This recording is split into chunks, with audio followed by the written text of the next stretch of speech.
मेरे सभी भक्तों, निरंतर ध्यान करने से को विचार भी शुद्ध हो जाते हैं। जो अपना विश्वास मालिक के प्रति दृढ़ कर लेते हैं, मालिक को सदैव उनकी फिक्र रहती है।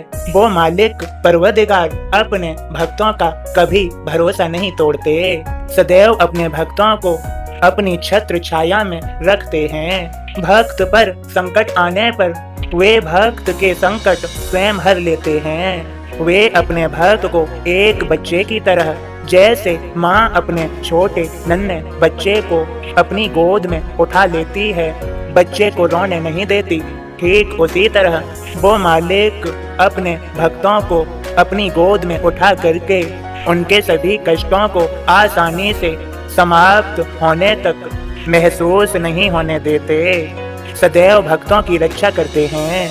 मेरे भक्तों, मैंने अपने संदेशों के माध्यम से समझाया भी है, मैं तो अपने भक्तों का दास हूँ। उनकी सहायता और रक्षा करना मेरी जिम्मेदारी है और उनका पूर्ण ख्याल मैं रखता हूँ। भक्त मुझ में एक हो जाता है। मेरे सभी भक्तों, मैं कहता हूँ, स्वयं अपने नेत्रों से पहचाने कि सत्य क्या है और भूले ना। निरंतर ध्यान करने से को विचार भी शुद्ध हो जाते हैं। निरंतर यदि तुम साईं साईं स्मरण करोगे तो भी तुम्हारा उद्धार हो ही जाएगा। मेरे भक्तों, मेरे तो हजारों नाम हैं और हजारों स्वरूप। मैं समस्त ब्रह्मांड में व्याप्त हूँ। भक्त की भक्ति से प्रकट हो जाता हूँ। अब मेरे बोध को सुनो और समझो।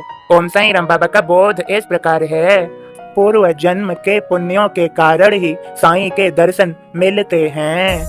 1910 के साल की बात सुनो अब एक। शिरडी छोटे गांव में साठे बाड़ा एक जहां यात्री सब रुक जाय, तांगे से उतरे वहां उत्सुकता मन माय। तात्या साहब नूल कर मस्जिद से लौट आय, कहते दर्शन ले तुरत बाबा लैंडी जाय।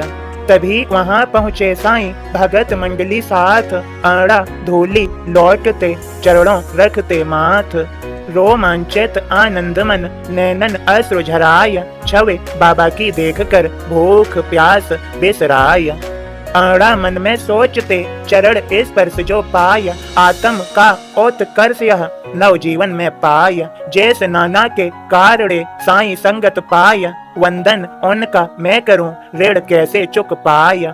पद साईं के मान सरोवर मैं तो हूँ कागा, परम हंस के संग से हंस बनेगा कागा।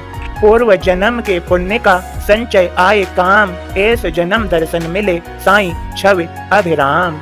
ओम साईं राम बाबा के सभी भक्तों, हम सभी पर, आप सभी पर बाबा की कृपा और आशीर्वाद है। सभी प्रेम से बोले ओम साईं राम, जय साईं राम।